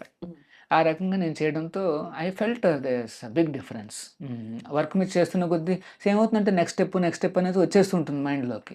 అది అలా చేసుకుంటూ వెళ్ళిపోవచ్చు అనమాట. ఇంకా లంచ్ బ్రేక్ ఒక 45 నిమిషాలు, 50 నిమిషాలు అంటే అందరికీ ఒక పండగలాగా ఉంటుందన్నమాట. ఎందుకంటే దే కెన్ మూవ్ అరౌండ్ అని. నేను మాత్రం జస్ట్ 10 మినిట్స్ అటు 15 మినిట్స్ చేసేసుకొని again I used to focus on the work. అప్పుడు అడిగేవారనమాట. అంటే ఎవరైనా మేనేజర్ గాని, లేకపోతే సూపర్వైజర్ గాని వస్తేనే మనం కాస్త అటెంటివ్‌గా పనులు చేస్తుంటారు అప్పుడప్పుడు. ఈ కర్మయోగి అంటే ఏంటంటే ఈజ్ సెల్ఫ్ డ్రివెన్. నేను చేయాల్సింది ఫుల్‌గా నేను చేస్తాను. ఐ విల్ టెల్ యూ ఒక ఎగ్జాంపుల్. ఈ కర్మయోగి అంటే ఒకసారి ఒక శిల్పి ఉన్నాడు. చాలా మంచి శిల్పి ఆయన. ఒక విగ్రహాన్ని తయారు చేస్తున్నాడనమాట. చేసిన తర్వాత ఇంకా పూర్తయిపోయింది. చాలా టైం తీసుకున్నాడు. ఈ ఆర్డర్ ఇచ్చిన ఆయన అడుగుతున్నాడు, ఎప్పుడు పంపిస్తారు విగ్రహం? మాకు డేట్ వస్తోంది, మేము ప్రతిష్ఠ చేయాలి ఏదో అంటున్నాడనమాట. సరే అనేసేసి ఇంకా ఒక రోజున పని పూర్తి అయిపోయిందని చెప్పేసేసి శిష్యులందరూ కూడా దాన్ని బాగా ప్యాక్ చేసేసి లారీ మీద వేసేస్తారు, వెళ్ళిపోతుంటుంది. సడన్గా గురువుగారు శిష్యుని పిలిచి కాదు వెనక్కి రప్పించండి అంటాడు. అదేంటి గురువుగారు అంటారు. ఆల్రెడీ వెళ్ళిపోతూ ఉంది, వాళ్ళకి ఏదో ఫంక్షన్ కూడా ఉంది. కాదు వెనక్కి రావాలంటారు. ఏమైంది అంటారు. అందులో ఒక చిన్న లోపం చిన్న కరెక్షన్ ఉంది, అది నేను మర్చిపోయాను అని. ఏంటండి సార్ అన్నాడు. తలపైన జుట్టు వస్తుంది కదా, ఆ జుట్టులో 3 పాయల బదులు 2 పెట్టాను నేను, ఇంకొకటి ఏదో ఇంకో చిన్నది ఇట్లా అనాలి అన్నాడు. సార్ వాళ్ళు ప్రతిష్ఠ చేసిన తర్వాత ఎప్పుడు కిరీటాలు పెట్టేస్తారు, కనిపించదు. ఎవరికి కనిపిస్తుంది సార్? ఎవరికి కనిపించదంటే కాదు, పర్ఫెక్షన్ తర్వాత ఆయనకి కనిపిస్తుంది, తెలుస్తుంది. ఎవరికి జవాబుదారీ ఉంటాం. సో భగవద్గీతలో ఇది ఇంట్రెస్టింగ్ పాయింట్ అనమాట. మనందరం ఎట్లా పని చేయాలి అంటే భగవంతుడికే జవాబుదారిగా, ఈ షుడ్ బి ప్లీజ్డ్. కృష్ణుడికి సంతృప్తి కలిగించే విధంగా నేను చేయగలిగితే that is the best process అన్నమాట. సో అట్లాంటి భక్తులకి, అట్లాంటి వాళ్ళకి ఏంటంటే నథింగ్ ఎల్స్, ఎక్స్టర్నల్గా ఏమి వాళ్ళకి ప్రెషర్లో అవన్నీ అవసరం లేదు. ఆటోమేటిక్గా దర్ సెల్ఫ్ డ్రివెన్ అనమాట. So this is called monk style అంటారు. అది కూడా కొద్దిగా మేనేజ్మెంట్ స్టైల్స్ మనం వింటుంటాం అన్నమాట. మాంక్ స్టైల్ అంటే it doesn't require any external motivations ఏమీ అవసరం లేదు. తెలుసు చూస్తున్నాడు భగవంతుడు, నేను చేయాల్సింది బెస్ట్గా చేయాలనేసి ఈ ప్రోగ్రెసెస్ అన్నమాట.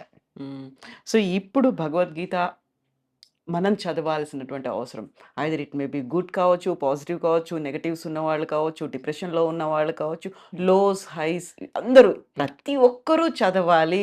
ప్రతి ఒక్కరూ చదవడానికి ఒక మోటివేషన్ అనేది కూడా ఉండాలి. ప్రతి ఒక్కరూ చదవడానికి ఒక సమయము, సందర్భము ఇలాంటివన్నీ ఉంటాయి కదా. వాళ్ళకి మీరు ఎప్పుడు ఎలా స్టార్ట్ చేయమని చెప్తారు మీరు? యాక్చువల్గా మీరు చాలా కరెక్ట్గా చెప్పారు. ఏ సమస్య ఉన్నా సరే భగవద్గీతలో ఆన్సర్ ఉందా డౌట్ అవుతుందన్నమాట. దానికి నేను ఒకే ఒకటి చెప్తాను. గాంధీ గారు అన్నారన్నమాట ఈ మాటలు. ఎప్పుడైతే కొన్ని ఛాలెంజెస్ నా జీవితంలోకి వస్తాయో, ఇంకా ఎటువంటి సొల్యూషను లేదు, హెల్ప్లెస్ అయిపోతాను, నేను వెంటనే భగవద్గీతను తీసుకుని ఒక పేజ్ ఓపెన్ చేయగానే నాకు అక్కడే సమాధానం దొరికిపోతుంది. ఏదో శ్లోకంలో నాకు కావాల్సిన ఆన్సర్ ఉంటుంది, వెంటనే నాకు కావాల్సిన ఇన్స్పిరేషన్ వస్తుంది, నేను వెంటనే నా డ్యూటీని నేను చేయగలుగుతున్నాను అనేసి సాక్షాత్తు మనం ఫాదర్ ఫిగర్ నేషన్కి ఆయన చెప్తున్నాడు. ఇప్పుడు గాంధీ గారి సమస్యలు ఏమిటి, మన సమస్యలు ఏమిటి? అవును కదా.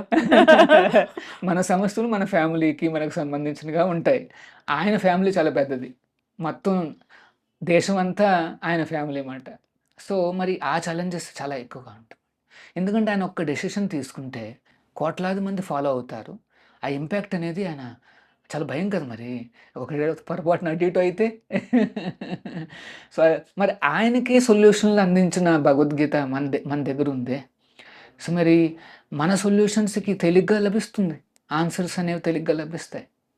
అర్జునుడికి లభించినాయి, గాంధీ గారికి లభించింది, తర్వాత ఇప్పుడున్న మోడర్న్ జన్ జీకి కానీ లేకపోతే ఫర్దర్ జనరేషన్స్ కానీ వీటన్నిటికీ లభిస్తుంది. ఎందుకంటే this is a universal principle, not dependent on time. సమయాతీతంగా, కుల మత ప్రాంత అన్నిటికీ అతీతంగా ఈ ప్రిన్సిపల్స్ ఉంటాయి అన్నమాట. అందుకనే అందరికీ టచ్ అయిపోతుంది అన్నమాట. ఎందుకంటే ఇట్ అప్లైస్ టు ఎవ్రీబడి. ఇప్పుడు చిన్నపిల్లవాడికి అంటే శరీరం చిన్నది, సరే పెద్దవాడు ఉన్నాడు, వాడి శరీరం పెద్దది. ఆ డిఫరెన్సెస్ ఏం లేవు. అంటే శారీరకంగా అక్కడ ఏమి సూత్రాలు లేవు. అంత స్పిరిచువల్ ప్లాట్‌ఫామ్‌లో ఉంటుందన్నమాట. పర్ఫెక్ట్ యూనివర్సల్ ప్రిన్సిపల్స్ మాట. సో, ఉదాహరణకి నేనదే మన నిష్కామ గురించి అనుకున్నాం కదా! చూడండి ఎంత పర్ఫెక్ట్ అది. ప్రాసెస్ ఎండెవర్ మీద చూడండి. Focus on endeavour. అందుకనే ఒక మన ఇండియన్ ఒక సీఈఓ ఉన్నాడు. గూగుల్ సీఈఓ అని ఆయన అన్నాడన్నమాట. I think we should recognise even endeavours. ఫలితం ఒక్కటే కాదు. అంటే జీడీపీ ఫలితాలు ఇవి కాదు, ఇవి మాత్రమే కాదు, ఎండెవర్‌ని కూడా చూడాలి అనేసి ఆయన ఒక మాట అన్నాడు. That has become a big management logic. కానీ భగవద్గీతలో ఆల్రెడీ చెప్పున్నాడనమాట. Yes, one has to focus on endeavours. ఎంత ఎండెవర్ చేస్తున్నాడు అనేసి. దెన్ సమ్‌టైమ్స్ పరిస్థితులు బాగా అనుకూలంగా లేకపోతే ఎంత ఎండెవర్ చేసినా సరే ఫలితాలు రాకపోవచ్చు. బట్ వీడు చేయాల్సిన పాపం చేశాడు కదా! We should recognise. సో, మన చేతిలో ఉండవు కొన్ని. ఇప్పుడు అన్నీ మేము ఏర్పాట్లు చేసాం జన్మాష్టమికి. ఏ ఏ రకంగా లక్షలు ఖర్చు పెట్టి ఎంతోమంది వస్తారని చెప్పి మేము అన్నీ చేసాం. ఇప్పుడు జన్మాష్టమి ఎప్పుడూ కూడా వర్షాకాలం. ఆ రోజున ఏమన్నా భారీ వర్షం పడిందనుకోండి ఇవన్నీ కొట్టుకుపోతాయి. ఎవరు రాలేరు పాపం. ఎందుకంటే ఇవన్నీ దాటుకుని ఇవన్నీ చేసి రారన్నమాట. సో, మరి ఇవన్నీ చేసామే అనేసి.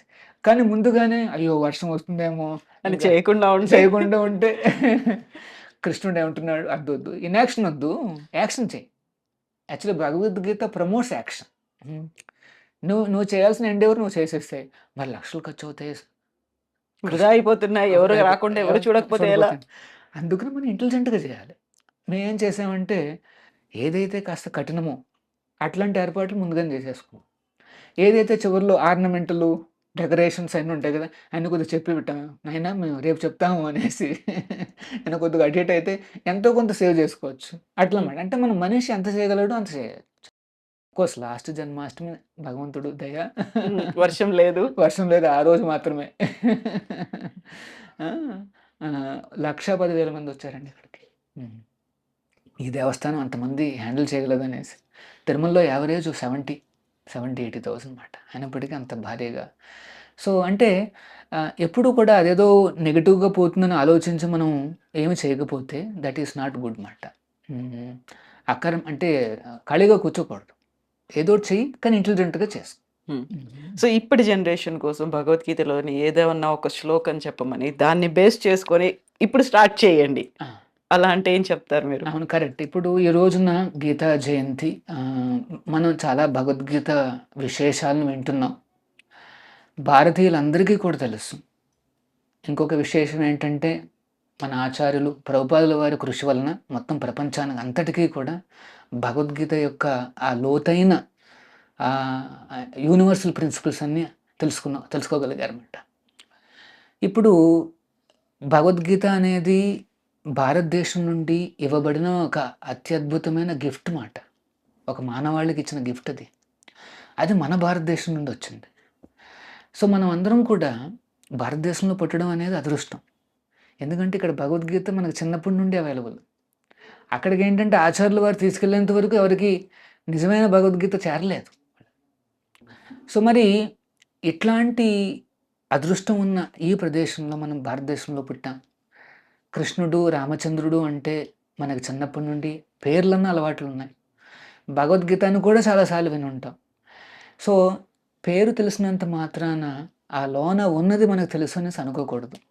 మైండ్లో అప్పుడప్పుడు ఈ ఇల్యూషన్ వస్తుందన్నమాట. పేరు తెలిస్తే ఇంకా అంతా తెలిసినట్టుగా అనిపిస్తుంది మనకి. కానీ యాక్చువల్గా అది నిజం కాదు. సో, అంటే ఈ హరే కృష్ణ గోల్డెన్ టెంపుల్ తరపున మా యొక్క అడ్వైజ్ ఏమిటంటే ప్రతిరోజు జస్ట్ ఒక్క శ్లోకం చదవండి అంతే. ఈ భగవద్గీత యథాతథం కానీ లేకపోతే యాజ్ ఇట్ ఈస్ ఇంగ్లీష్లో యాజ్ ఇట్ ఈస్ కానీ మీకు పుస్తక రూపం కావాలంటే ఇక్కడ ఉన్నది. ఒకవేళ ఆన్లైన్లో కావాలంటే ఫ్రీగా కూడా చాలా పీడిఎఫ్ ఫైల్స్ ఉంటాయి, మీరు డౌన్లోడ్ చేసుకోవచ్చు. ప్రతిరోజు ఒక్క శ్లోకం చదవండి అంతే. 700 శ్లోకాలు కనుక 2 ఏళ్లకు కంప్లీట్ అయిపోతుంది. ఒకసారి కంప్లీట్ చేస్తారనమాట. But you will transform your life. ఎక్కడో ఏదో పాయింట్ తగులుతుంది, వెంటనే మారిపోతుంది, నీ పర్స్పెక్టివ్ మారిపోతుంది అన్నమాట. ఓహోహో, this is the higher angle ఉంది. వెంటనే మరి ఆ బెనిఫిట్ ఎంత ఎంత శ్రమిస్తే వస్తుందండి జనాల్లో. ఇప్పుడు గవర్నమెంట్లు ఎన్నో రకాలుగా ఖర్చులు పెడతారు. ఏంటి ఆ క్రిమినల్ మెంటాలిటీ తగ్గించాలని, ఎడిక్షన్స్ తగ్గించాలని, ఇవి చేయాలని చాలా రకాలుగా డి అడిక్షన్ సెంటర్స్, మోటివేషన్ అని కౌన్సిలింగ్స్ అన్నీ ఆటోమేటిక్గా. ఇప్పుడు మా సండే ఇక్కడ ఈవినింగ్ చాలామంది యంగ్స్టర్స్ వస్తారు. వాళ్ళందరూ వచ్చి ఇక్కడ గీతా ఫర్ యూత్ అనేసి మాకు ప్రోగ్రామ్ ఉందన్నమాట. ఎవ్రీ సండే మాకు ఒక 200 మెంబర్స్ దాకా వస్తుంటారు. ఇంకా చాలా ఎక్కువ వస్తారు, కానీ ఇక్కడ మాకు అకామిడేట్ చేసే వెన్యూ లేదు. సో సరే, వాళ్ళు వచ్చినప్పుడు నేర్చుకుని విదిన్ 1 month, విదిన్ 2 months చాలా హ్యాబిట్స్ దే గెట్ రిడ్. ఇవన్నీ మంచిది కాదు అనేసి వాళ్ళే ఇంటర్నల్గా వాళ్ళకి అండర్స్టాండింగ్ వస్తుందన్నమాట. ఇప్పుడు పైనుండి ఎంత ఒత్తిడి చేసినా మారరు జనాలు, కానీ వాళ్ళకే అనిపిస్తే వెంటనే మారిపోతారు అనమాట. So they taste something higher, they taste something Sublime. వెంటనే సమ్ లోవర్ థింగ్స్ ఆటోమేటిక్గా వాళ్ళు వదిలిపెట్టేస్తారు అనమాట. ఏదో ఒకటి ఇవ్వకపోతే ఇది వదిలిపెట్టరు అనమాట. So that is the principle of Bhagavad Gita. Higher taste చూపించి లోవర్ టేస్ట్లన్నీ తీసేయచ్చు. సో మీరందరూ కూడా ఒక్కొక్క శ్లోకం చదవండి, 2 ఏళ్లలోనన్నా పూర్తి చేయగలుగుతారు. మనకి ఈ జన్మలో అదే చాలా పెద్ద అచీవ్మెంట్. అది చేసిన తర్వాత ఇంకొక చిన్న టిప్పు, దేవుణ్ణి తలుచుకునే ఈ మార్గము అదేంటంటే ప్రతిరోజు కూడా ఈ హరే కృష్ణ మహామంత్రం జపించండి. హరే కృష్ణ కృష్ణ కృష్ణ హరే హరే, హరే రామ రామ రామ హరే హరే జపం చేస్తే భగవద్గీత బాగా అర్థం అవుతుంది. భగవద్గీత బాగా అర్థమైతే జపం బాగా వస్తుంది. ఇంటర్లింక్డ్. చక్కగా మీరు ఒక పాజిటివ్ స్పైరల్లో జీవితంలో పైకి వస్తారు. హరే కృష్ణ. హరే కృష్ణ. భగవద్గీత 700 శ్లోకాలు అయినప్పటికీ కూడా కృష్ణతత్వాన్ని అర్థం చేసుకోవడం అనేది అనంతం. కాబట్టి మళ్ళీ మనం ఇంకొక ఎపిసోడ్లో మిగతా విషయాల గురించి కూడా మాట్లాడుకుందాం Prabhuji. Hare Krishna. Hare Krishna. And for more videos, Please subscribe to iDream. Please subscribe to iDream. Please subscribe iDream. And please subscribe to iDream. For more videos, subscribe to iDream. please like, share and subscribe to the channel. Congratulations, iDream. Subscribe to iDream. Subscribe to iDream. So subscribe to iDream Media. iDream ki iDream team andarki huge congratulations. Please subscribe iDream Media. Please subscribe to iDream. Subscribe iDream. Please subscribe to iDream. iDream అంటే నా కళల ఛానల్ను subscribe చేసుకున్న నోరు తిరుగుతలేదు, మీరైతే గంట గుర్తు కొట్టండి. For more such videos, please subscribe to iDream. Subscribe to iDream. Please subscribe to iDream. Please subscribe iDream Media. Please do subscribe to iDream. Please subscribe to iDream Media. For best entertainment and information, please subscribe iDream. And don't forget to subscribe to iDream.